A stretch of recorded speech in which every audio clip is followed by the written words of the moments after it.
Kowe melu to, Gong? Request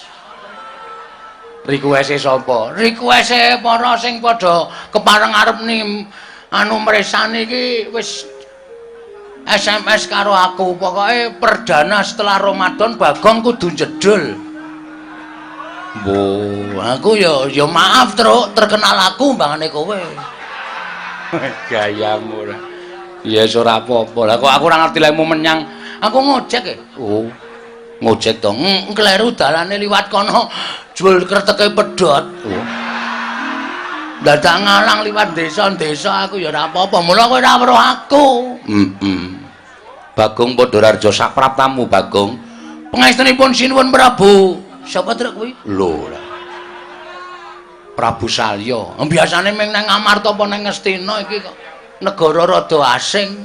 Prabu Salyapati. Wis mati? Urung Prabu Salyapati. Pangestunipun sinuwun Prabu Salyapati widada nering sambikala tamsampi nanging kawidadan kemarang kula ngaturaken sembah sumeng kemeng pangabekti kula kunjuk sinuwun. Iya Bagong tak tampa pangestuku tampanana. Kula pundhe nggo jimat paripen dayanana ing kasantosan. Paring pangestu paduka mawana kabagyaning gesang kula. Wih ladal. Bagong iki rupane kaya ngono kok tata kramane jangkep. Giri lusi. Apa kuwi? Jalma tan kena kinira. Wong ki aja sok nyawang karo blegere, kadangkala blegere bagus, tata krama nol. Blegere elek kaya ngene tata krama malah jangkep. Mula wong ki ora iso dititik sarana wadak. Weh, lah ngono ya, Gong. Prayogakno Bagong. Sampun mboten kirang prayogi anggen kula ngabiyantunanipun Sun Prabu Salyapati. Sampun mboten kirang prayogi sinuwun. Petruk. Padha Kandirarja sapraptamu. Lho, sinuwun Ngastina? Ya, Petruk. Kok lenggah wonten mriki? Tinimbalan dening Kanjeng Rama Prabu ing Mandaraka. Kowe ladalah. Nggih, wilujeng sinuwun. Bekti kula kunjuk, ya tak tampa. Bagong padha Kandirarja sapraptamu. Lho. Sinuwun Ngastina? Iya, Bagong. Aku lenggah teng mriki. Tinimbalan Kanjeng Rama Prabu Mandaraka. Nering sambikala sowan kula bekti kula kunjuk sinuwun. Ya tak tampa pangestu tampanana. Kula pindhu. Pundi? Enggo jimat paripe dayanana ing kasantosan. Nek omong ngati-ati ndak kualik ora. Arang ya suwe ora Bagong e. Ramadan. Ha iya. Nutuk kowe, Gong. Piye to awake nganti kuru kaya ngene? Ya syukur alhamdulillah. Saya tuwa ki gedhe ibadahe. Bener, kudu ngono. Wong ta iki parane arep nendi ta? Nek uwah tuwa tebaske. Apa menungsa ditebaske? Ha iya. Menungsa ya mati nang kudu diokahi ibadahe. Ha iya. Syukur. Petruk padha Kandirarja sapraptamu. Lho, isinuwun Mandura. Ya. Weh lah kok sajake putra mantu lempak teng mriki. Iya, Petruk. Weh, syukur-syukur. Bekti kula kunjuk sinuwun. Ya, pangestuku tampanana. Kula pun dinggo jimat. Bagong padha Kandirarja sapraptamu. Lho, sinuwun Mandura iki wis ket mau weruh kok dadak gaya. Wong ketok kaya pripun ngono lho, sampeyan iku ya. Wis salaman barang kok nggih. Lah iya kok dadak muni lho sinuwun Mandura sinuwun dengkulmu mlocot ora. Bekti kula kunjuk sinuwun. Ya, tak tampa pangestuku tampanana. Kula pun dinggo jimat dayanana ing kasantosan. Petruk padha Kandirarja sapraptamu. Lah ra tenan to. Putra mantu diklumpuki kabeh, Gong. Heeh. Sinuwun ngawangga suwarane. Kresna udu. Sinuwun ngawangga. Lho ngono ta ora percaya? Kon ngendika meneh. Sinuwun ngawangga. Iya, Petruk. Oh iya, Ding. Nek sinuwun Ndarawati iki mesti nganggo Iwang Sukmana mangadirnu kowe. Heeh. Slamet tekamu Petruk, nering sambikala bekti kula kunjuk. Iya, pangestuku tampanana Petruk. Lho nggih. Bagong padha Kandirarja. Nering sambikala sowan kula sinuwun ngawangga bekti kula kunjuk. Pangestuku tampanana. Lho nggih, sanget anggen kawin dadosaken jimat paripe. Petruk padha Kandirarja sapraptamu Petruk. Ndarawati Sengkuni. Iya, Petruk. Bekti kula nggih Durapati. Iya. Pangestuku tampanana. Nggih. Bagong padha slamet. Bagong padha slamet kowe, Gong. Bagong padha harja. Gong, kowe iki dibagekke Rupatih kok. Derajatmu ki mung kawula bae Rupatih ora semaur. Aku lagi sengit lho sengkun.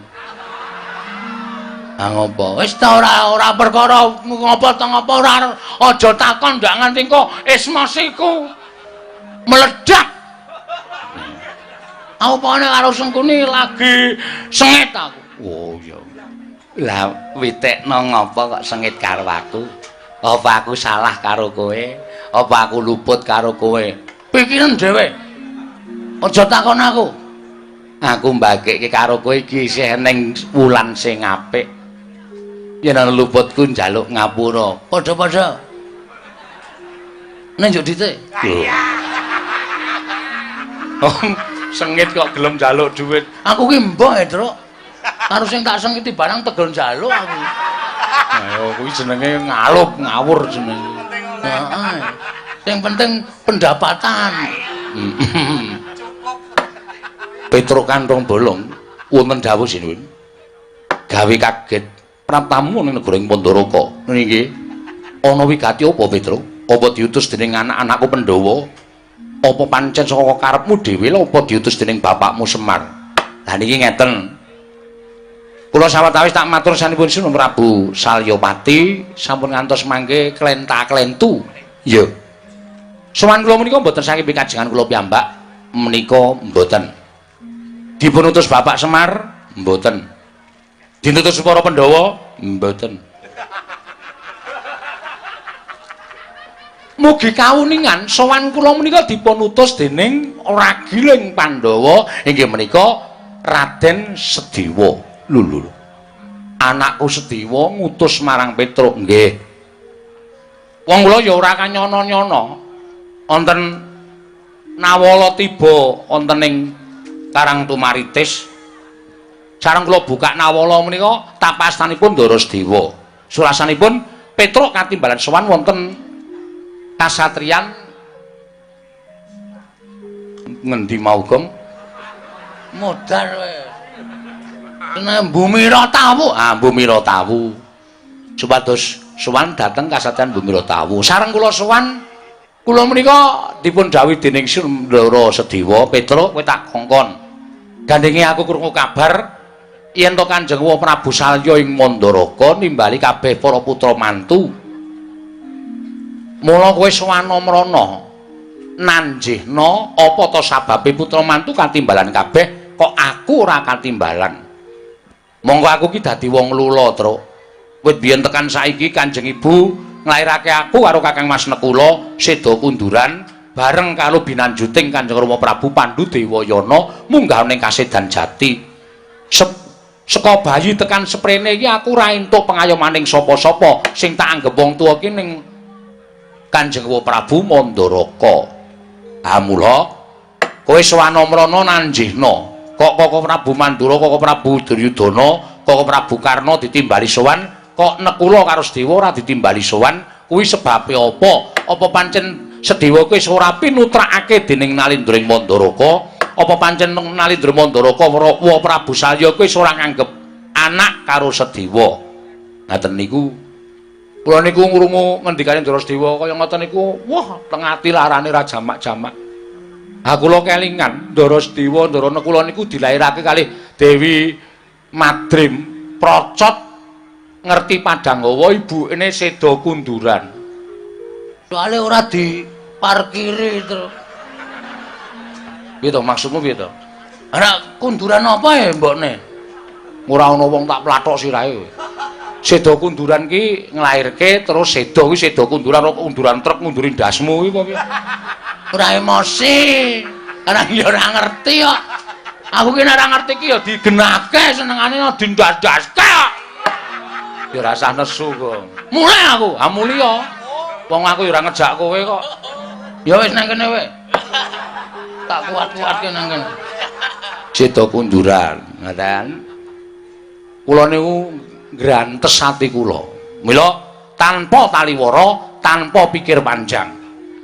Kula terus sendika Ndara, dinten iki kula bidhar. Lah kok ora ngerti Ndara nggih nimbali sik. Niki cedhis bintang samudra niki.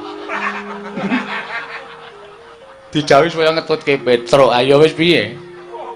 Lah mila dinten mangke kula nyuwun dawuh malah kepasang Yogya Katujinginu mriki nembe pepanggihan para putra mantu paduka Sinuwun Mandaraka sak mangke keparenga paring dawuh wonten pirengahan menapa. Petruk, wonten dawuh. Ora bakal tak tutup-tutupi jeraku isih duwe rasa yen to aku ki wong tuaning Sedewa. Nggonku nimbali kalawan anak-anakku mantu kabeh mau sak temene besok upama aku wis kundur marang Kasedan Jati, negara Mandaraka iki aja dadi rebutan. Negara Mandaraka iki bakal tak paringake marang putraku, ya kuwi putraku sejati. Si Bresra lan si Rukmarata padane putra-putraku mantu, malah iki mau rembugan kalawan atmajaku Tiyang Agung Mandura. Yen to aku isih duwe anak, ya kuwi anake adhiku Madrim ing wis tak anggap kaya anakku dhewe. Merga nalika bayi wis dadi bocah lula, ya kuwi Nekula Sedewa. Mula wektu dina iki Nekula Sedewa lagi bakal dadi rembugan entuk negara Mandaraka ingkang sakpropirane apa ora. Lho, mestine angsal. Mestipun angsal. Wong Sinuwun Prabu Mandaraka sampun nganggep bilih ingkang putra Ndara Nekula Sedewa menika putra panjenengan piyambak. Nek nganti panjenengan menika maringi warisan dhateng Sinuwun Mandura, Sinuwun Duryudana, Sinuwun Prabu Karna, kok putra panjenengan Ndara Nekula Sedewa ora mang paringi niku tegese sampeyan ban cindhe ban ciladan. Akeh para kawula sing padha ngrasani, lho, Prabu Salya kok dadi kaya ngono. Monggo Prabu Salya iki rumangsa dititipi putrane Ndara Madrim. Lah kok putrane Ndara Madrim Ndara Nekula Sedewa ora entuk warisan negara Mandaraka niku terus pripun? Lah niki dadi ombyaking para kawula sak negaring Mandaraka. Sinengga Prabu Salya menika sawijining nalendra ingkang banci ndemban siladan. Ngoten. Nek tumrap kula malah niki babar pisan. Tumrap kula lho niki babar pisan. Mbok menawa pun jumbuh kaliyan apa sing dirasake Ndara Sedewa, utusan Petruk menika sak tenane Ndara Sedewa wis krasa napa sing ajeng dirembug wonten ing pasewakan negaring Mandaraka. Mila kula minangka dados wakilipun Ndara Sedewa sak mangke kedah ngemutaken dhateng Sinuwun Prabu Mandaraka kedah emut dhateng putra Ndara Nekula Sedewa supados boten ketang sak pra pintenipun nampi kamboten negaring Mandaraka. Menika saenipun kados mekaten sampun ngantos panjenengan mangke dipun cacak dening jagat dipun poyoki dening sesami namung babagan perkawis warisan negaring Mandaraka. Pancene bener ngono Petruk. Oh nggih, pancen kudu ngoten. Nek ora ngono ndak malah lho pripun to? Pun ngeten mawon. Sampeyan paring dawuh Ndara Nekula niku entuk sepinten mengke kula sing ngurus sertifikate ya, Tru.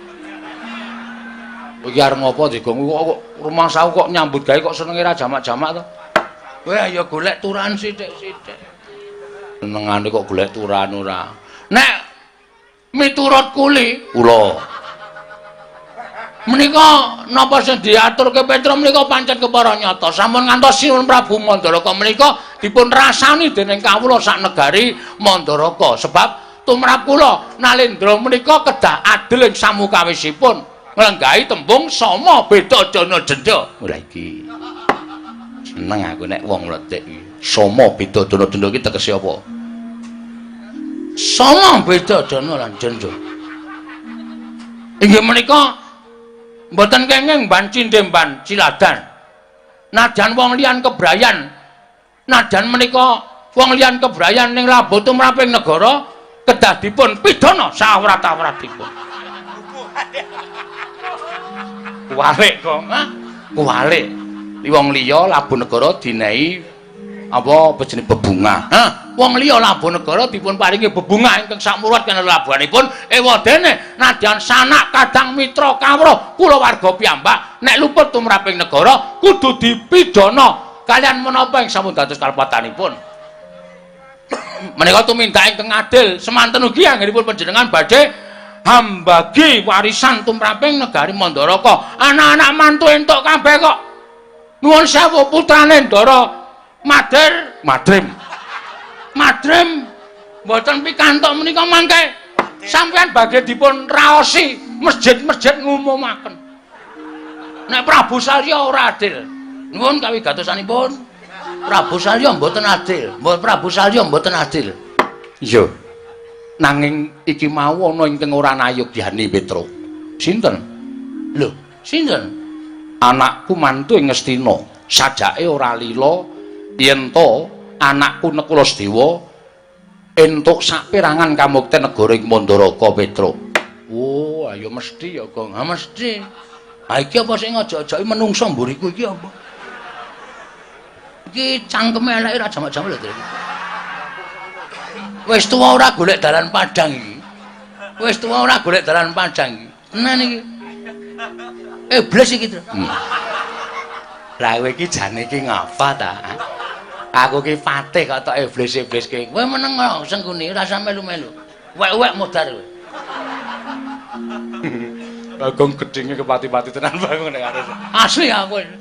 Tenan aku. Aku ki wong nanggape tak tawani kok. Tawani piye? Lakone sengkuni juweng mawon nggih aku. Oh to. Akeh sing rawani sajane dadak nganggo ndas kebo, Tru. Ah iya. Apa nggo ndasmu Tru? Ndasmu. Mula do rawani Bratayuda iki ora saben sanggon. Oh iya. Heeh. Ya wis ora apa-apa ya. Ngoten. Dadi panjenengan kudu madheg menapa dados Nalendra, aja gampang dibujuki karo wong kana-kana, aja gampang dibujuki karo sapa-sapa. Panjenengan netepaken menika ya niki sing kudu kelakon. Panjenengan netepaken menika ya niki sing kudu lakon. Sabda Brahmana Raja, sabda pangandikon Brahmana Pendhita Raja wis ngarani sabdaning Brahmana Ratu kaya Wikresna tumaming drancang kan kena lumebek ora kena blendra-blendir kaya banyu tumumpang godhong senthik. Sang Nalendra Mandaraka wis netepake Ndara Nekula Sedewa pikantuk saperangan negari Mandaraka. Niku kudu lumaku, aja gampang dienggokake karo wong kana-kana. Ing sejatine dasare mung ora seneng karo Ndara Nekula lan Ndara Sedewa.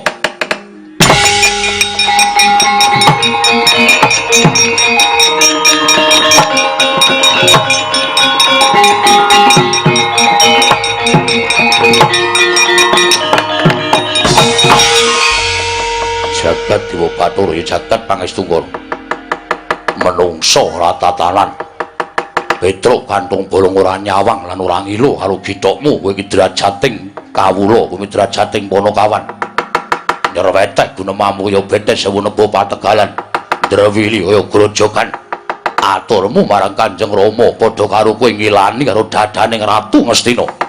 Apa kira-kira Petruk wis wani kembali marang panguwasaning Nalendra Ngastina? Yen pancen kowe arep duwa kekarepaning Nalendra Ngastina, tak anggap kowe wani karo keprabaning Ratu Ngastina bakal gedhe walate lan bakal gedhe hukumane. Ora gelem bali saka negara ing Mandaraka. Kandha karo Nekula Sedewa ora bakal entuk aja kok separo sakpro 16. Aja kok sakpro 16, sakpro 32 sedumuk bathuk senyari bumi ora bakal entuk kamuten negara ing Mandaraka.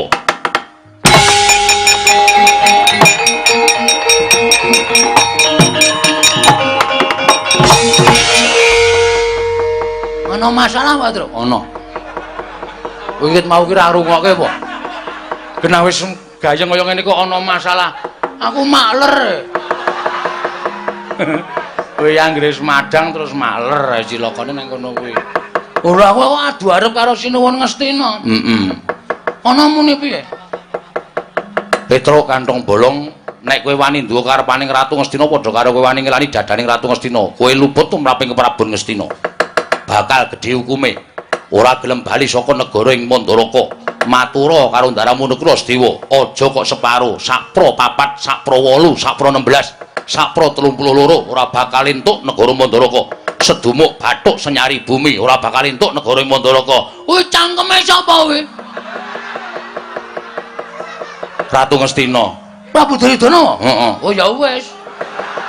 Tak kira nek wani ora. Tak kira nek cangkemmu. Arep tak sekop ora. Cangkem semene kok arep disekop. Aku saplae suwe ora mbagong iki kaya idene iki muncul terus lho, Tru. Ngati-ati iki. Wong ae ora entuk dagelan ya sing nggo kurban wiyaga. Ha iya. Kanjur ngono Malang Kerik Petruk kantong bolong. Mboten kok perkara Malang Kerik. Ning pancen dereng kula aturaken Sinuwun Prabu ing Mandaraka estunipun anggih kula matur sanesipun Sinuwun Prabu Mandaraka babagan kula nanjiaken perkawis pirembagan wonten negari Mandaraka meniki niki ming samudana Ndara Naklasdewa wis prisa nek Sinun Prabu Mandaraka panci badhe paring kamukten negaring Mandaraka dhateng putra-putranipun sedaya. Ndara Naklasdewa wis diparingi dawuh dening Sinun Prabu Mandaraka ewadene dereng dipun timbali wonten negari ing Mandaraka. Mula Petruk kinananjihaken.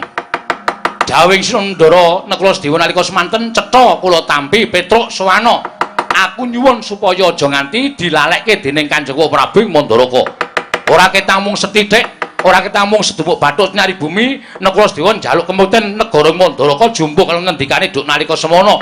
Merga Prabu Mandaraka wis tau paring dawuh yen to bakal menehi kamukten negara Mandaraka marang Ndara Nakula lan Sedewa.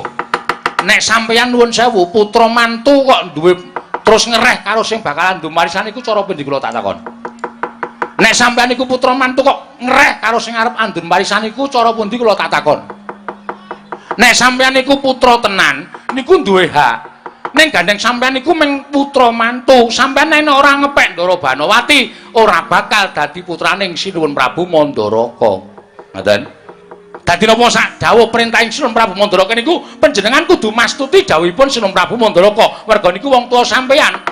Ora kok sampeyan ngereh marang Sinuwun Prabu Mandaraka menika nuwun sewu menika kleru pranata utawa tata cara ngundi mawon boten ngaten menika. Aja ngegungke dhewe sampeyan Alindra Winatara. Aja ngegungke sampeyan iku ratu mblegedhu brewu lho. Terus sapa-sapa tok salahke, sapa-sapa tok klerokke. Sapa-sapa tok anggep ora padha karo sampeyan tok klerokke. Niku ora pas. Ha ta, Gang? Aku lagi ngematke sing ngandum dos e. Woh. Kono minggat kono. Iki wayangan apik-apik kok kowe iki ning kraton kok ngematke wong dum dus-dusan. Aku diliwati ae. Aku iki mbabong karo ngemplok. Ayo golek kesempatan. Golek kesempatan ora.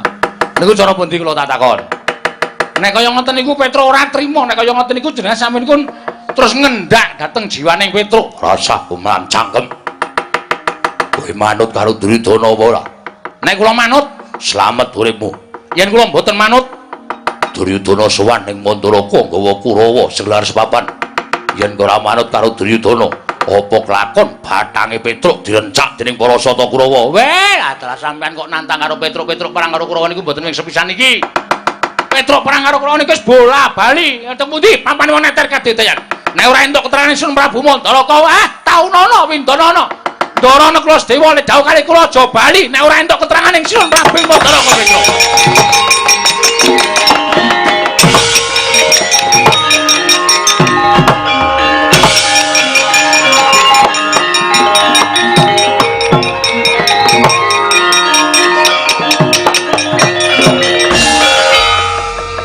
Lah kok dadi Bagong ora melu metu. Lho santai kok. Kowe kok ora metu? Metu kok dipeksa. Metu ya ben metu karepe dhewe. Metu nek dipeksa itu adalah melanggar hak manusia. Ya terus arep ngopo? Kula gumun lho. Gumun piye? Kula niki mengajeng nanjeke kahanane Panakawan. Nggih to? Panakawan niku didhawuhi mrika, ya mrika, dawuhi mriki, ya mriki. Monggo janjane Panakawan nek didhawuhi niku ora kok mung totoh bondo, ning totoh nyawa, netepi ngrungkepi kewajibane minangka dadi Panakawan. Kaya sagedhagan iki. Kula mbiyen meh mawon mati. Merga mungsuh anak-anak Pandhawa. Dek kapan? Dek lakon Semar Bangun Kayangan. Niku ya ora ana sing belani Bagong. Nggih to? Ora. Kula tau meh mati mungsuh Prabu Kresna. Jaman lakon apa? Jaman lakon Semar Bangun Kayangan. Lho, Semar Bangun Kayangan iki ana pira? Werna-werna nek kula. Dadi sampeyan ampun kaget. Kula ya ora ana sing belani. Saniki Petruk niku le momong sapa-sapa sirah dienggo sikil dienggo bokong. Blas ora ngarepake apa-apa. Ora ngarepake sesulih apa-apa. Petruk ya ora tau njaluk undakan bayar. Petruk niku nampa. Apa anane? Petruk niku abdi sing nyenengake.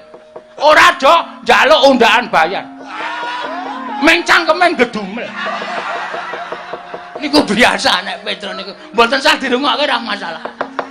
Dianggep Petro ora krungu. Ngoten. Petro ngomong sampean ya tahu. Bapak sampean Prabu Mandrawati ya tahu dimong. Nggih ta? Lho, kowe malah ngerti ro bapakku. Lho, Bagong ki umure berabad-abad e. Sal, lho. Anu sinuwun. Waduh kleru nang angkringan aku. Nek jagongan kaya santai kae, iki rasane kaya nang angkringan. Karo ratu sak penake dhewe. Sing muni Bagong dadi sing gedhe Palimar maning sun. Mengkaten nggih. Iya. Sampeyan tau dimong, Prabu Mandrawati bapak sampeyan tau dimong. Eyang sampeyan Prabu Mandrawanara tau dimong. Apa eyangku jenenge Mandrawanara? Apa itu? Dudu. Dudu ya wis. Aku ya meh ngawur kok. Lah sapa tenane? Ampuh aku ora ngerti. Lu maca buku ya. Mandrawanara. Mandrawanara ki tembang kok. Wah iya Deng lah. Bajingan. Ngawur aku ki suwe-suwe. Tau dimong. Niki apa? Prabu Baladewa apa? Tau ngrasake dimong karo Petro. Jaman urip teng Widara Kandang digoleki Kangsa, nggih mboten? Yo. Sampeyan jaman kono nek ketemu Kangsa wis ora urip tekan saiki. Ha to? Yo. Mergo sampeyan wedi karo Kangsa. Ora perkara wedi. Ha iya wedi wae. Nek ora wedi mesti ora gelem disingetke ning Widara Kandang. Sampeyan dadi wong tani, pendak esuk mikul garu luku. Nggawa kebo ngluku teng sawah, sing ewangi ya Petro, sing ngajari ya Petro. Sampeyan iso tandur, iso ngerti ilmu bab pertanian. Sing ngajari ya Petro. Iya ora? Yo. Matine Kangsa Petro ya melu berperan. Ya aku kelingan. Nggih. Sampeyan ora direwangi Petro, ora bakal sampeyan iso kaya ngene. Prabu Kresna nika ya dewang karo Petro. Adimu Ndara Bratasimpen. Bratajaya. Bratajaya. Niku nek ora diwangi Petro ora rabi karo Sarmadi. Anu ki lho, sapa Janaka ki Permadi. Ha, Permadi. Ayo piye? Kabeh ki labuhane Petro. Dadi aja sampe nae dhewe. Lah saiki aku tak takon karo kowe. Lah kok dadi Petro arep diajar Duryudana, arep dikrubut Kurawa, kok sampean tanpa duwe perasaan belani karo Petro. Terus perasaan sampean sebagai manusia lumrah itu di mana? Nanti kula tak takon. Perasaan sampean Petro ngomong sampean ora njaluk apa-apa. Petro saniki cilaka kaya ngono. Sampean meneng wae niku. Sampean niku menungso duwe perasaan apa ora kula tak takon.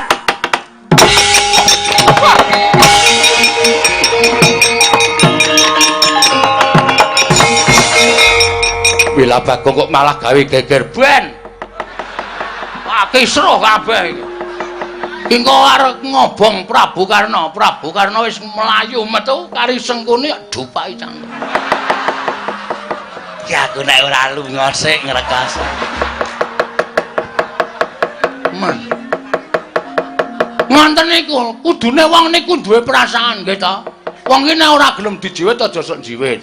Wong iki nek ditata kramani mesti tata krama. Niku perasaane menungso mlaku kaya ngoten niku. Nek kula teng dalan ora uluk salam karo wong, kula takon alamat tanpa medhun saka kendaraan, mesti mangsul ya sak penake dhewe. Ning nek takon medhun saka kendaraan, dalem sewu nuwun sewu menawi wonten ning dusun Prebutan menika, mreginipun pundi nggih, Pak? Mesti mangsul oh nggih, mrika meniki ngeten, terus mengke ngiri. Andilalah wong iki nyunggi napa niku? Nyunggi suket. Oh. Lek ngabane nganggo bokong, niki ngenten, nggih nggo kiri, nggo kanan. Oh ngece lek guyu iki gitu. Kaya ora lahir batin gitu. Ngoten. Nggih ta? Iya bener. Anu mangsa kula kok wong do dilabuhi kok ora krasa. Kula ya gumun lho, teng mriki enten. Teng mriki ana piyayine. Nek ya meger-meger tanpa mobah, tanpa mosek. Kula gumun, Nalendra Gong Binatara kok blas ora duwe perasaan. Niki enten lho sing tunggal mbok karo Pandhawa. Tunggal mbok. Meng sayange dheke dok nalika lahir niku dibuang teng Kali Oya. Ganggo.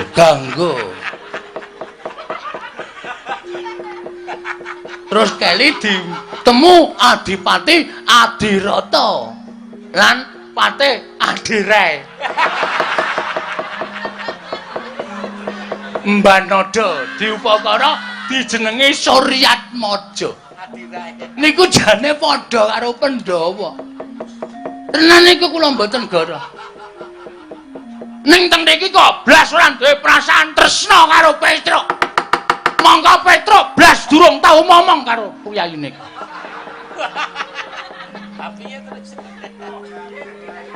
Terus duh wis kleru leh ku omong. Ku omong wis kuwalik dhisik. Ha piye nek omongan kuwalik ra iso dikapak-kapakke. Nek wong kuwalik ora masalah. Iki kuwalik ben. Mesti nekat wae. Nganten mawon nggih sinuwun. Kula nyuwun pamit medal Jawi. Oh sik, critamu terusno sik. Mpun tek. Mpun telas. Pun mboten wonten pikiran ajeng crita napa-napa. Ora, kudu tok terus ora tok terus tak pateni nang kene iki. Piye ta iki? Ameng Bagong arep dipateni iki njer ana wawana apa nek Bagong dipateni ya ora ana dipateni. Kula tak belani kalih Petruk. Petruk nek mboten kula belani dikroyok Kurawa 100 cacahe Petruk mengijen mokal kelakone ana wong siji kok iso menang karo wong 100. Kula nyuwun pamit tambahe pangestu. Sing ati-ati aja kaya bocah cilik Bagong. Ning aja gawe geger kanan Mandaraka. Nggih nggih ngestaken Jawi. Nyuwun pamit sinuwun. Iya, sing ati-ati. Kula tak medal Jawi. Nek mboten medal Jawi cilaka tanggung jawabe gedhe sini. Asli niku. Kuwi karepe piye? Panjenengan mboten paham? Ora, ya wis ora digagas. Lah malah ngrekoso. Nyuwun pamit sinuwun. Ya sing ati-ati aja kaya bocah ngono nggih. Kula tangi-wangi Petruk, mokal kelakone ana wong siji rumput wong 100 iso menang wong siji.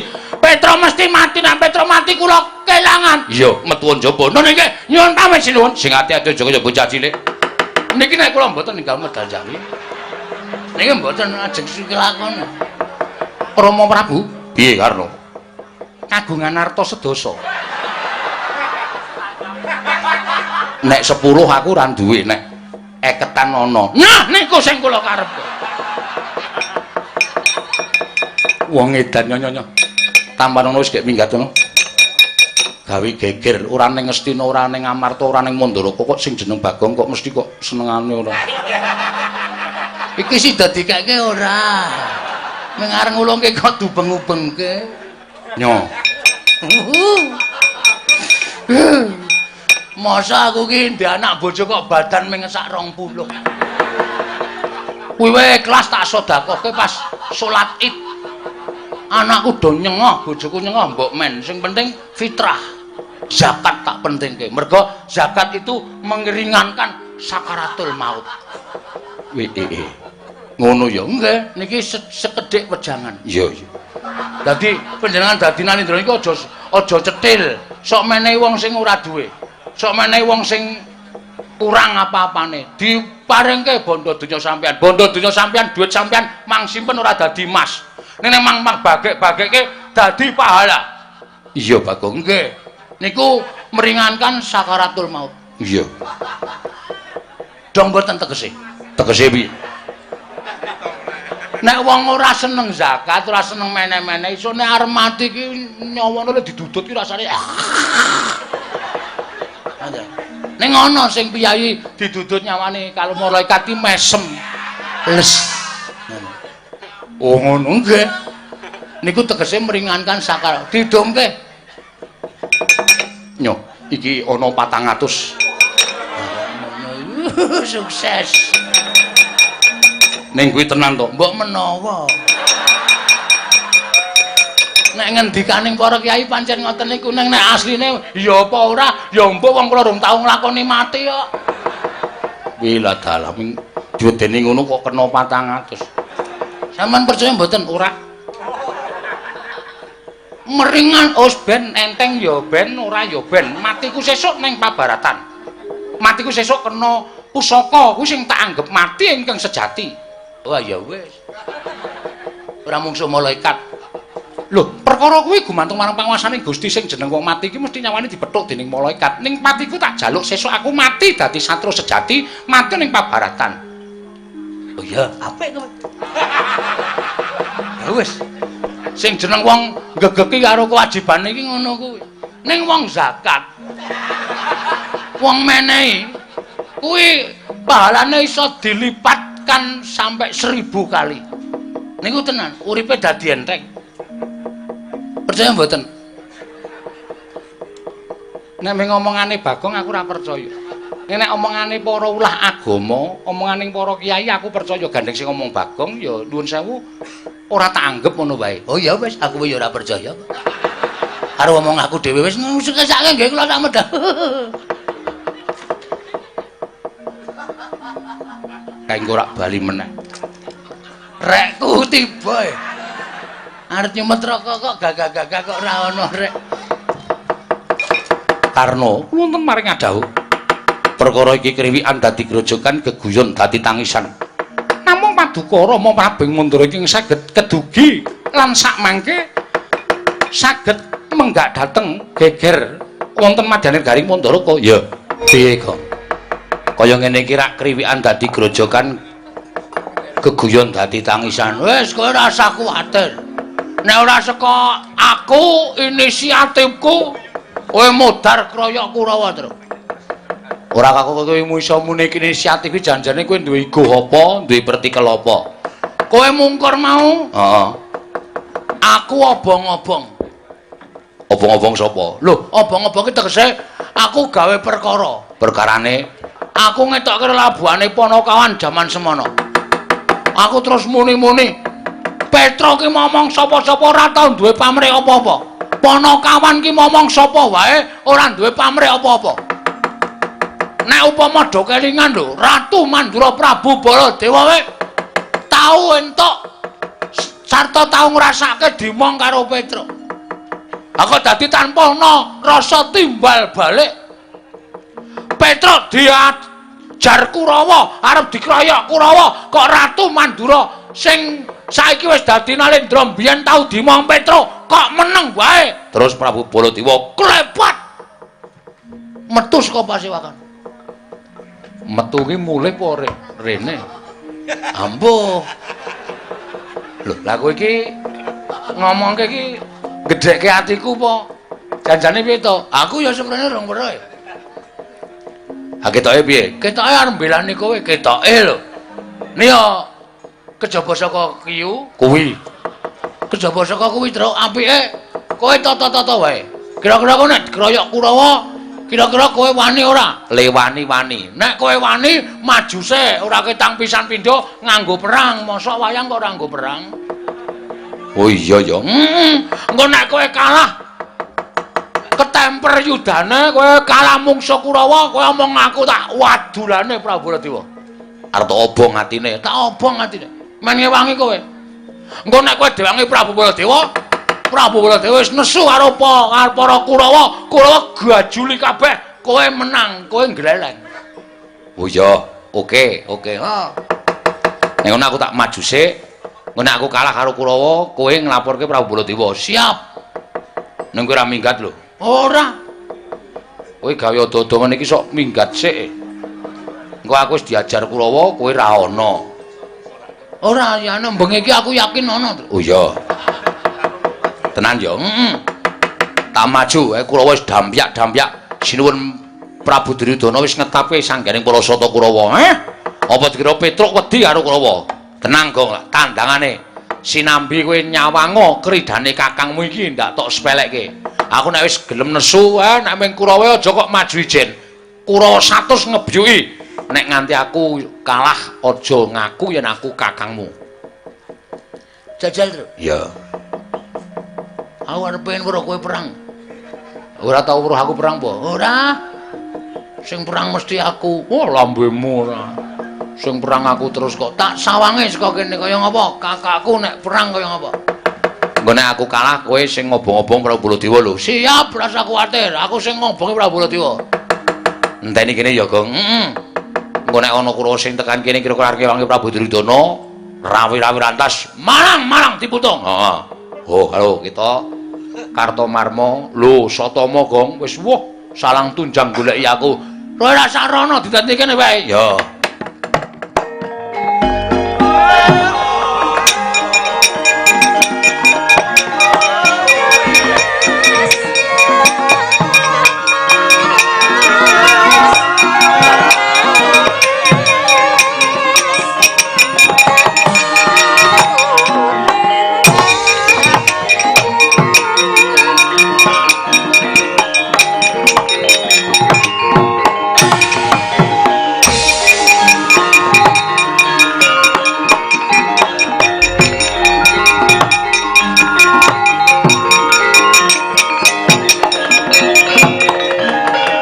Tinututi lamun katututan lamun mangsa prawira digdaya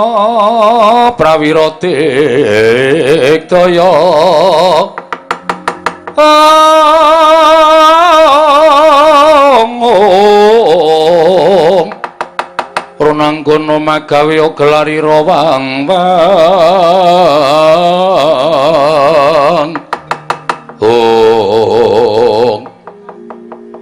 Gong Patih Sengguni Arwa Satama. Ora usah kuwatir, kowe ngajar sing mburi engko sing arep tak polone, Tru. Rumangsa kowe sore mawe karo aku kok kaya ora cocok to, Gong. Pancen tak akone ora cocok ngopo seng? Aku ki Patih ra nang Ngastina, iki nang Mandaraka, sadar diri kowe. Nang kene iki padha-padha le daya, aku ya daya ning Mandaraka, kowe ya daya ning Mandaraka. Antaraning daya karo daya ki ora ana bedaning derajat pangkat. Muni samplok. Ora kok kaya sengit banget, sengit tenan aku. Asli cangkeme elek. Bagong aja wani karo Paman Patih. Yen kowe wani karo Paman Patih sing bakal ngajar kowe aku. Kowe ngapa kowe? Kowe tak retke tak udake dedak anteng. Nggih, malah lara banget. Padake belo. Manus maning jajalan. Nuwun sewu Gusti Patih rawuh mriki Petra. Nun. Aku entuk jawesuk anak Prabu Ngastina kowe kon bali. Bali teng pundi? Bali ning Bumira Tawu. Matura karo Nuklasdewa yen ora bakal entuk sithik wae kamukten negoring Mandaraka mergo bakal diparingake marang putra-putraning mantu. Mula bali yo. Aja wani nyentulani rembuking anak Prabu Ngastina. Nuwun sewu, nek sing dawuh sinuwun Mandaraka kula nderek. Nek sing dawuh sinuwun Prabu Salyapati kula nderek. Ning gandeng sing dawuh niku sinuwun Ngastina. Monggo sinuwun Ngastina nika nuwun sewu, pernahe ming anak mantu. Janjane upama ditaker, upama ditimbang niku padha karo statuse Ndara Nuklasdewa. Lho, Ndara Nuklasdewa niku anake adine Prabu Salya. Mongko niku bocah lola, wis saktrepe nek pakdene ngrengkuh kuwi dadi anake dhewe. Mongko wis tau janji, ngger sesuk nek aku wis lengser ke Prabon kowe bakal entuk kamukten. Lah nuwun sewu, Ndara Nuklasdewa niku janjane ming nanjihke, ora arep njaluk saiki, ning ming nanjihke. Terus sinuwun Prabu Salyapati paring dawuh. Ana sing ora sarujuk, ana sing ora cocok, malah sinuwun Ngastina paring dawuh dhewe. Nek sinuwun Ngastina sing ngukuhi marang bumi Mandaraka, terus ketemu pirang perkara kula tak takon. Ketemu pirang perkara? Apa isih kurang sugih? Apa isih kurang mukti sinuwun Ngastina? Ing ngatasé padha-padha entuk warisan kok. Warisane wong liya-liya arep dikukup niku napa jenenge wong ora serakah Ratu Ngastina nika? Mikir seng. Wis tuwa ora gelem mikir ora. Hah? Bener omongane Petra nek sono ngene iki. Wong sugih kok tanpa nganggo rasa dermawan, tanpa nganggo rasa meweh karo sak pepadane. Bandane arep digo modar ye. Setan ora. Bagong, kowe iki mbok ya sing sopan sithik. Ah ora sopan apa karo Sengkuni. Taunana Windanana wiwit bengi iki nek ora geceki Sengkuni urang marem atiku. Mung senengane ngumbar wisa. Suarane kaya lantang-lantang sing nggo korban kawula cilik. Janipun wonten perkara napa wan sampean kalih Bagong kok kados mekaten anggenipun sengit kanan panjenengan? Mbah, aku dhewe ya ora ngerti. Kedadi Bagong kok sengit karo aku. Nek Petra arep diundurke, Petra cecah ora gelem mundur. Upama sampean ngrubutke Kurawa, Petra ora bakal wedi, ya, Truk? Ora. Bagus. Wis dajar Kurawa, Truk. Wak golekane Sengkuni. Lambe kok kaya pedal. Lho. Tegese njaluk digenjot. Lambe kok kaya pedal njaluk digenjot ora. Rumangsane padake ora. Ora gelem bali mboten. Nek ora gelem bali apa wani karo Kurawa. Petruk mbiyen saiki ora bakal wedi karo Kurawa. Swatama Petruk kon bali. Ora gelem bali, krincung sikile bondo tangane. Upama ora iso dibondo tangane krincung sikile pateni dadi kuwanda. Ora dadi perkara. Petruk ora minggat, pecah siramu. Mang mriki Ndara Swatama tanding karo Petruk. Ayo jajal. Anak Semar karo anak Jaran menang sapa? Hus cangkeme. Dicoba, dicoba ya dicoba padake ora.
Derajat apa warak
Bagong dapure kaya ngene.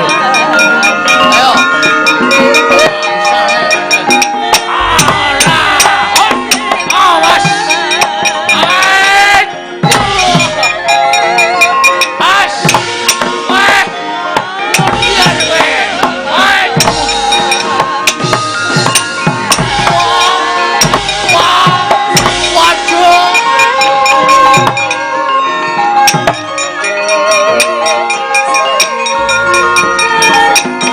Yeah.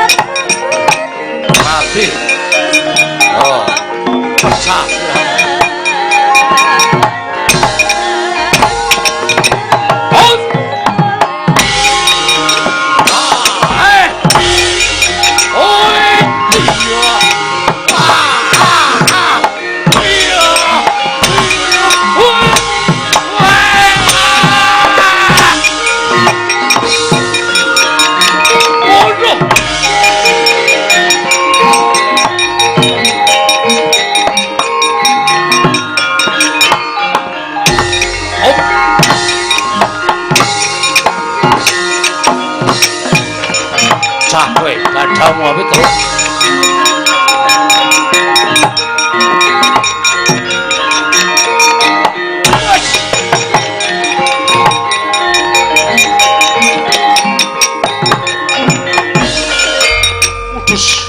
mati dening aku.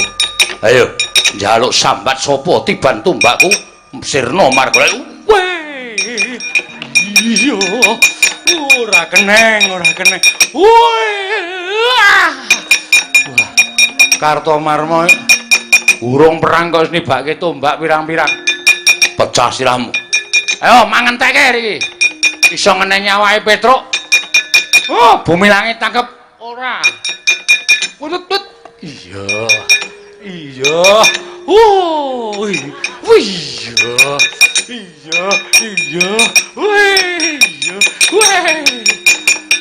Ayo mangan teke. Kowe ngapa truk mencolot-mencolot iki?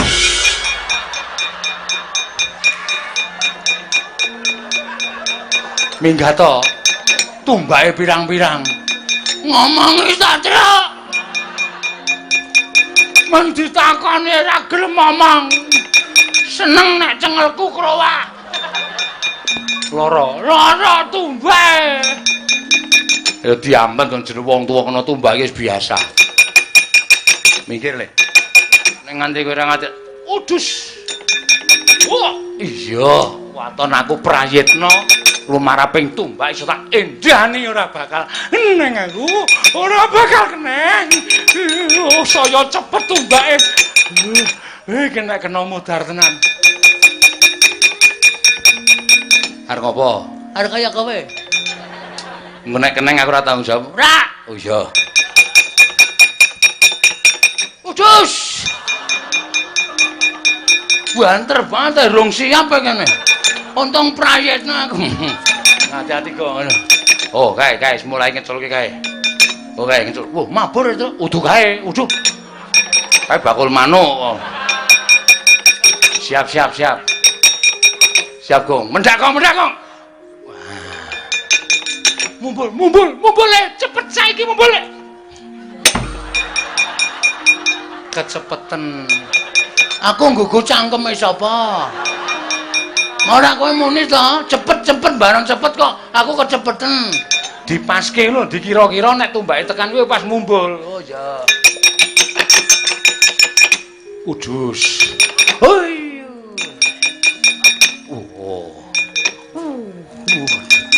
Ndelokke mlayune tumbak ya. Wah iya. Weh, lah sedan. Ngati-ati ora. Oh, nganggo kaya ngene iki kekeselen truk. Bapa lunga tapa biyung meteng tuwa tes dadi banyu. Up. Ayo. Tumbak aku wong suci. Ora tau colong jupuk. Kowe ngenangi wong suci, tumbak ampuh dadi rongsokan. Ayo balik.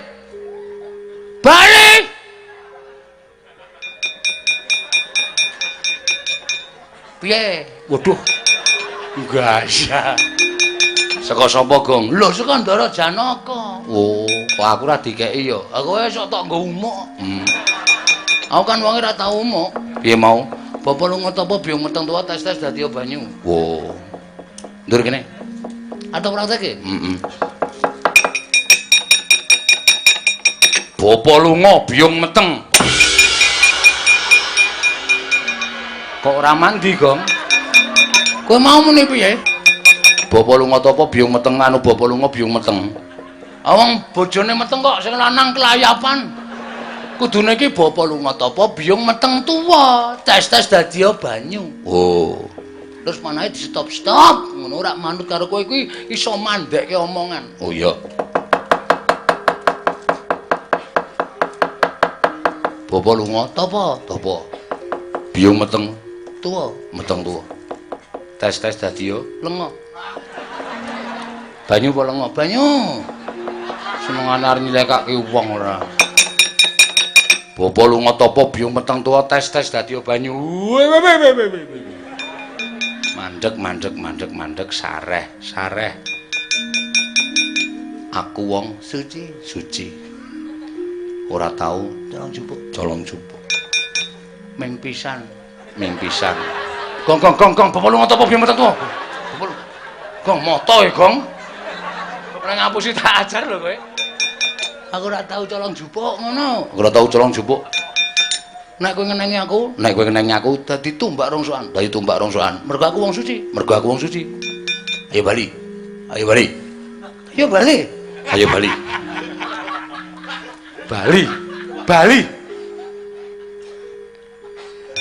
Wah, jan monggo winginane aku bar nyolong dog bebek.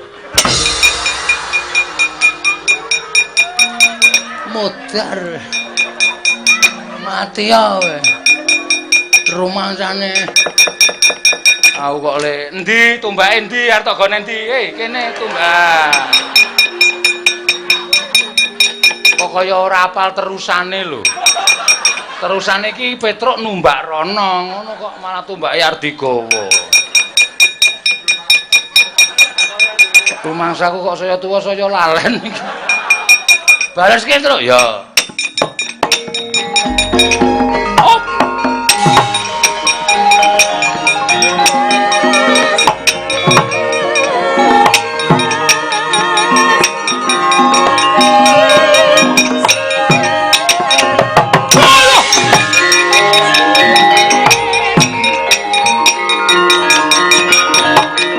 Amat belum meletak, saya meletak banding.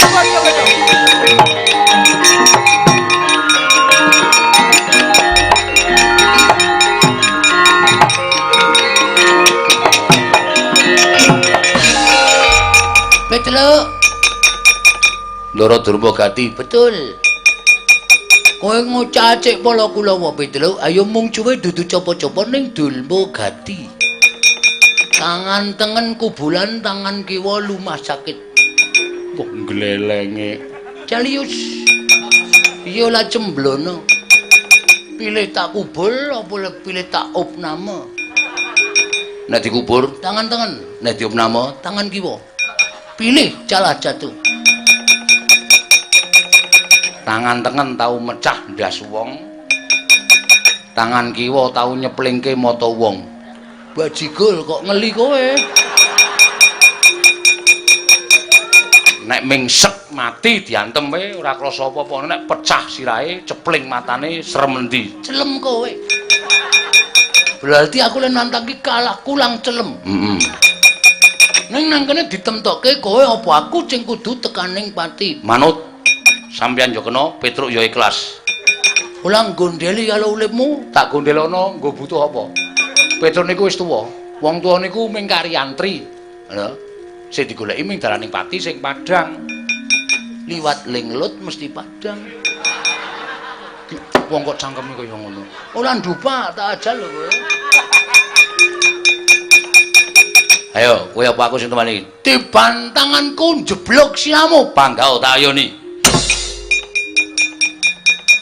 Wow, ampuh kau. Ayo ampuh, Kartomarma ngantem aku ora tak rasake apa meneh ning Durmagati. Kecil. Nya, mburi kowe nya. Kopiol. Kopiol. Kopior. Kopiol. Kopior. Kopior. Panggone kleru wak jejeliru tungkak raimu. Modal we. Ora apa-apa, edan. Boleh aku membawa senjata? Silahkan. Tunggu di sini. Oke.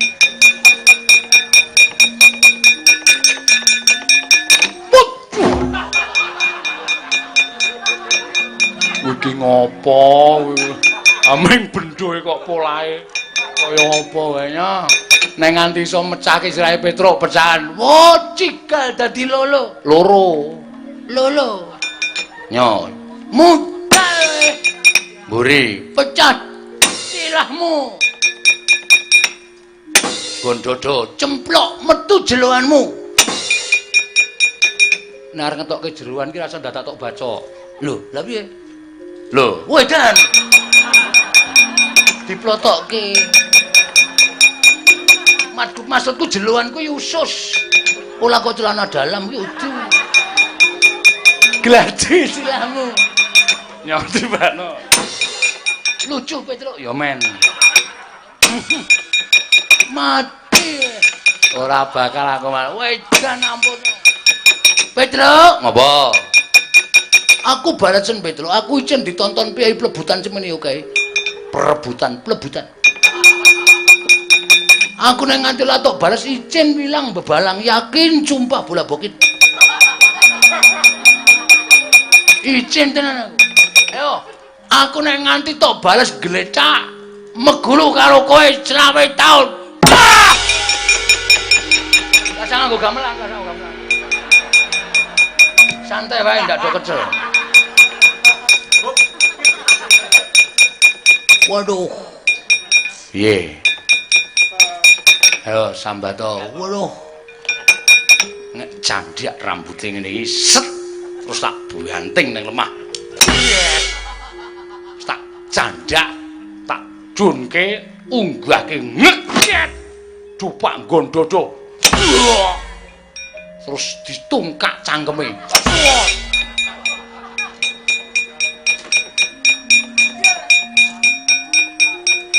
Ora sembodo karo nang kono.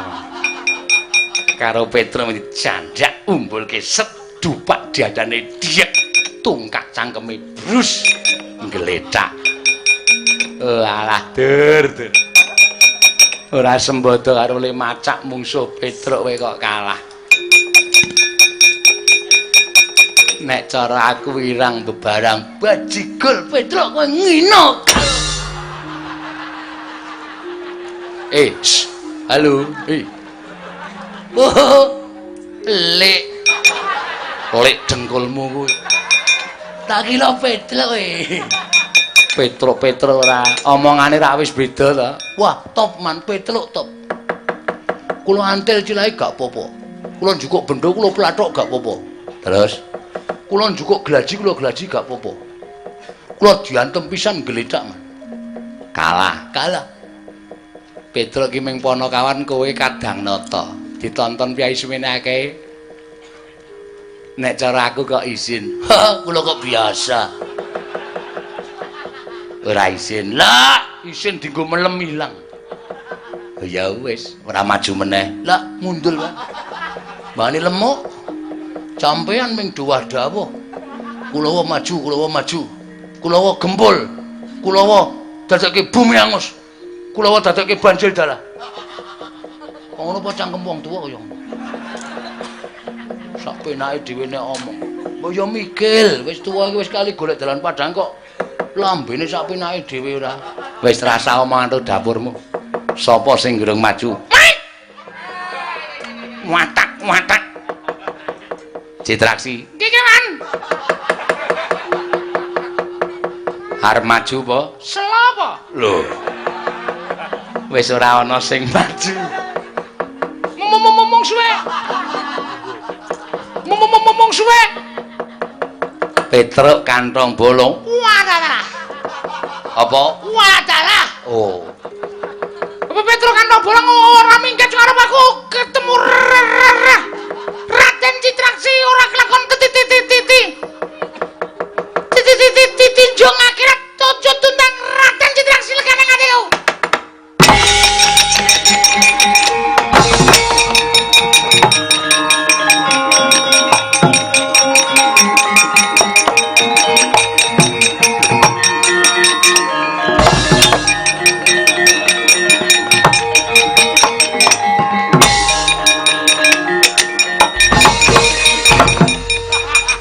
Sorry.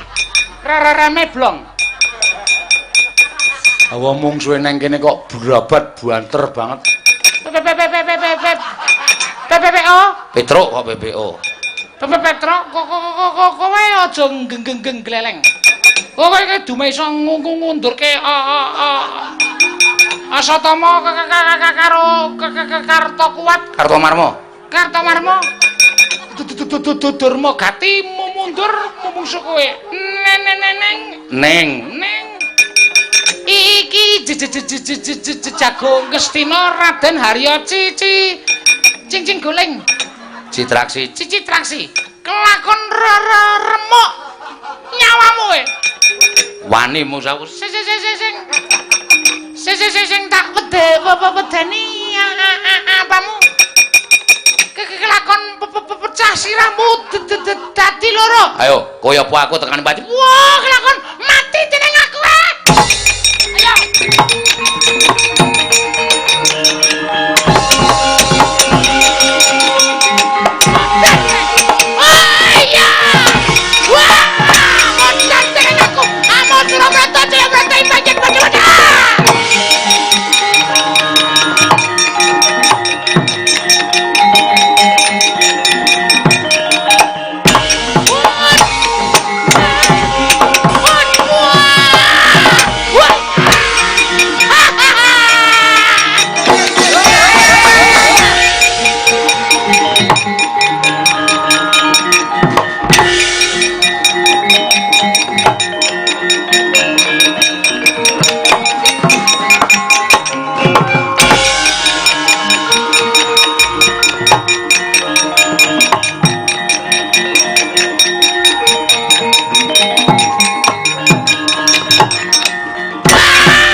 Wong perang kok raine pading. Entuk vitamin. Hah? Entuk vitamin. Vitamin apa? Kuku kula maju. Pepe tok tajir. Ha iya aku ya weruh. Ha kok Citraksi kok beda karo adat sabene. Brus. Pepe tok kontak. Oh. Terus bareng niku ping pindho meneh kuku kula Petro kula ajar melih. Kuku kula jengkelitke Petro ser. Terus kula dugang raine.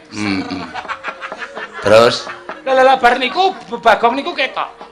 Kula sumbari, Bagong. Joke klepat melayu. Kuku kula kira nek njupuk pupu. Pusaka. Jebolana bebakul kacang disikep saka mburi digotong man. Kula tanpa kaprayitnan bakul kacang broke kula bruk. Kula dikepruki nganggo awake bakul kacang niku bruk.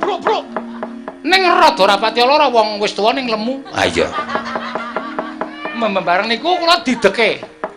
Bar dideke niku bakul kacang niku kalih bakul niku dipaske teng cangkem kula. Mak ndlup ngoten. Ndlup ki apa?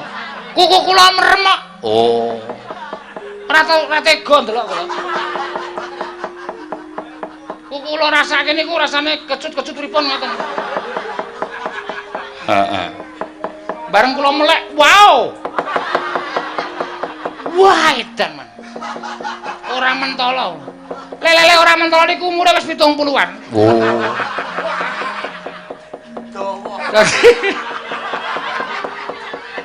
Sosok metu sosok angin.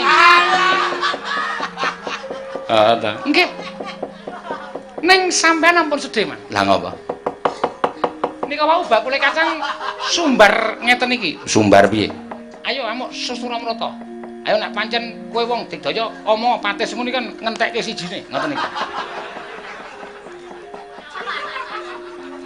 Tenane. Sesampean kersa? Ya geliyak. Wonge isih apa? Tetese teng mriko. Klambine Kebayak biru. Oh. Kebayake biru. Oh iya. Estu tenan, ora dintekke. Ngengei sengkuni, ngoten niku. Sesampean domani, Mas. Mosok Dodomani yakin. Mboten percaya, mang mriko, mang takoke. weh lah ya mbangane haus.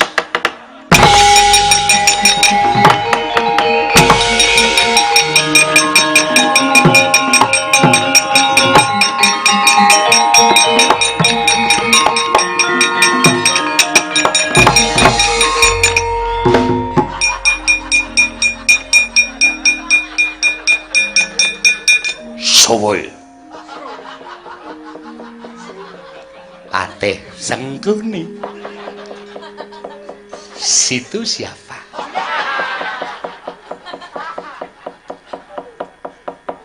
Nitik kebayake kok biru. Karepe piye? Aku mung arep genahke. Genahke apa? Jarene Citraksi. Sing siji ngengei aku. Sing siji sing endi? Ha. Kuwi. Kuwi. Jare kuwi dinggo aku. Apa ora? Apakah betul? Nek pancen kersa nyo tenane nyo tenane nyo tampanono.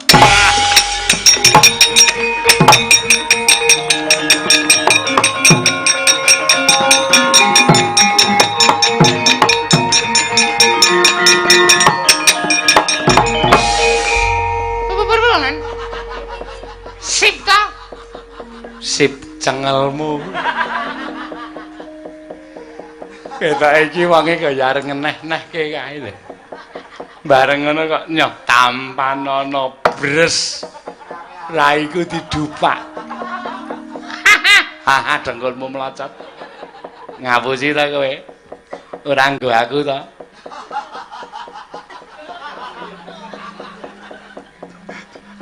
Ora nggo aku to. Lali kok ora nonton tulisane to. Dua-duanya bulat Citraksi, ngeten ta? Agak sampean kok malah wong tua kok arep rakus.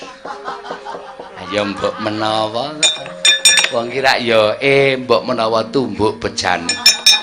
Nek purun teng mriko wonten Tenane kirek. Hus. Lambemu ra. Kirek kok ditok-tokke ra. Wah, Petruk kanthong bolong. Wah, ora gelem bali ho, kelakon Dursasana mungsum.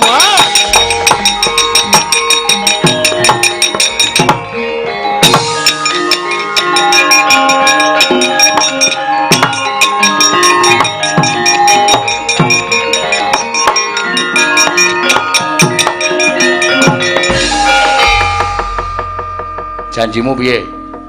Janjiku apa? Nek aku kerepotan kowe arep ngobongi penggaling Prabu Baladewa.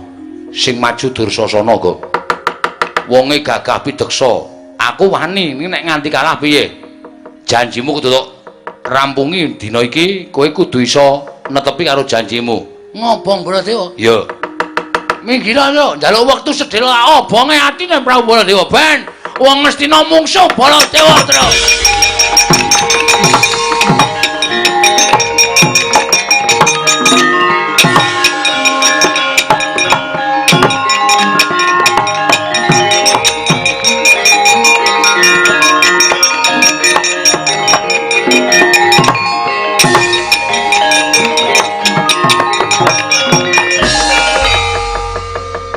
Bagong mlayu-mlayu ngopo? Sampeyan teng mriki enten apa? Lho. Ditakoni urung wasan kok ditakoni piye? Jamak lu meneh wong takon ning dalan genti tinakon. Wah. Aku nek omongan karo kowe iki janjane iki wegah. Ning gandenganane sing adem ning ngareping Baladewa Bagong ya wajibe Bagong tak jak omongan. Ning mbok yo sing kepenak yen wangsulan. Nggih. Kersane pripun? Kowe rene ngopo?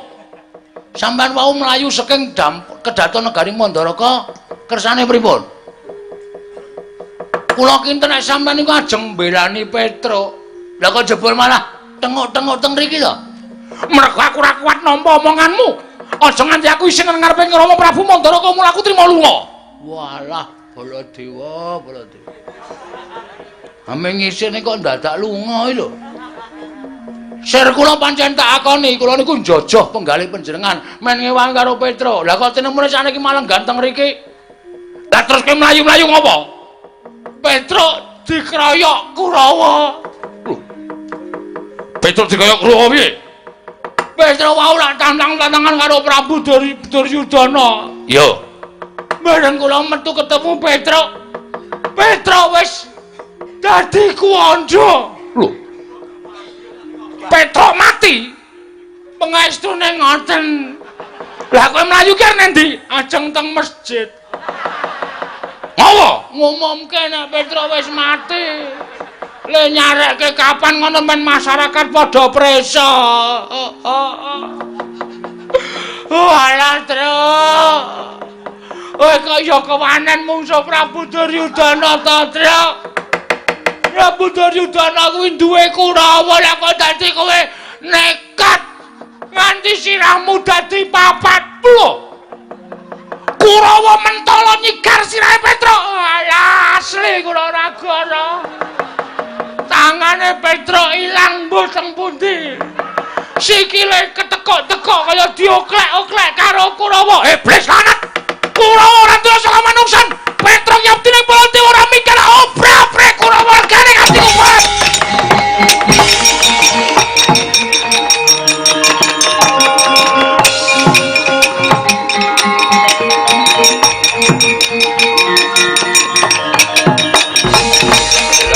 Lah piye? Ora dumeh kowe putra Nalendra kowe iki kadaning nata. Kadang Kyai Prabu Duryudana. Lah kok tinemune Baladewa salah ngayomi marang Prasata Kurawa. Kurawa ora duwe rasa kamanungsan. Kurawa ora duwe rasa pangrasa minangka dadi menungsa. Kowe mentala mateni Petruk. Mbok odol-odol kuandane. Kowe menungsa apa kowe Duryudana? Oh, untuk Baladewa ayo. Sapa? Kurawa sing wani karo Baladewa. Kon maju kene.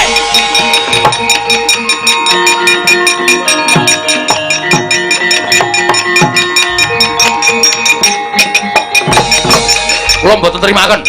Nadyan Ratu Ngastina kudu maju adu arep karo Baladewa. Kula ora bakal wedi. Niat kula mbelani karo Petruk.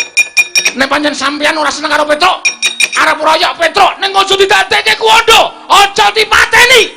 Bagong wadul kali kula. Nek Petruk diajar disigar-sigar kuandane dening Prasata Kurawa, sapa sing wani mateni karo Petruk? Mungsuhe Baladewa. Ko Prabu. Ko Prabu, pripun? Sareh. Sareh sawetawis. Sareh kula aturi sareh. Sareh piye? Yen pancen Kurawa mateni karo Petruk, Baladewa iso sareh. Nadyan kula sampun dinten campur lan Paduka Kyai Prabu. Nek Kurawa mentala karo Petruk, Baladewa mentala karo Kurawa. Kula aturi sareh. Kula aturi nyawang wonten ing iring wetan menika. Sinten? Sinten pripun? Sinten ingkang lenggahan nika? Tenguk-tenguk nika sapa? Lho. Lho, Kyai Petruk to, Kyai? Lho kok isih tengok-tengok ning kono kuwi? Ing ngendikaken nek Petruk pati sapa? Wah, setan kok Bagong ki cangkeme elek tenan. Wah, tiwas nesu kaya ngene. Wah, dalala pripun? Hei, ponokan! Ponokan domrene.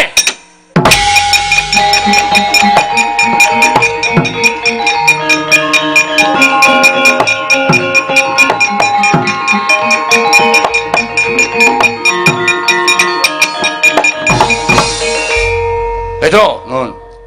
Sing urip kowe. Lah ya isih kaya. Takon iki. Gong, rene le. Tengku lara. Hah? Wetengku lara. Aming mrene kok Wetenge ra nggo mlaku to. Ning ora ana hubungane karo sikil. Nganggo mlaku ki teng ceneng, Tru. Bagong rene arep dikai dit ngono. Gong rene arep diparingi dhuwit karo Ndara Baladewa. Ah wis duwe kok. Oh. Saka ngendi? Weh diparingi Prabu Salya sore mau. Ora weruh. Aku wis duwe. Bagong. Nun. Rene. Teng riki mawon. Rene ora rene tak paringi ora gretel nenggara cengelmu. Wah, kae wis. Nggih. Lho, Tru. Isih urip to? Ayo isih kok. Sing omong mati lho, jare mau ana sing ngabarke nek kowe mati, sirahe dadi papat ndasmu iki rek. Tak japos-apos ora iso kowe. Oh, lah ngopo? aku matur Prabu Baladewa.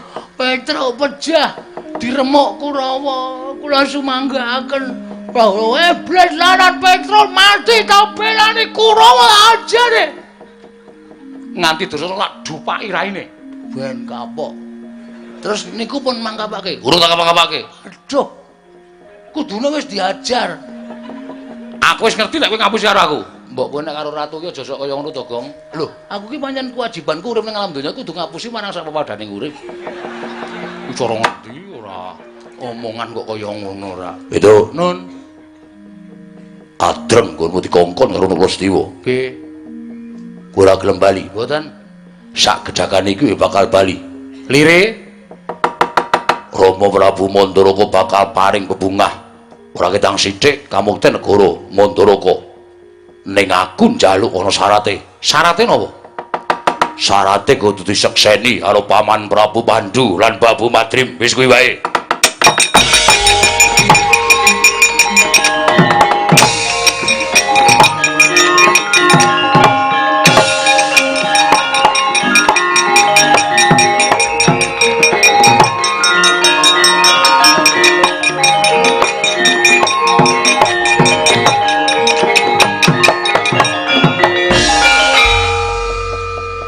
Piye Gong nek ngono ki apa ketemu nalar.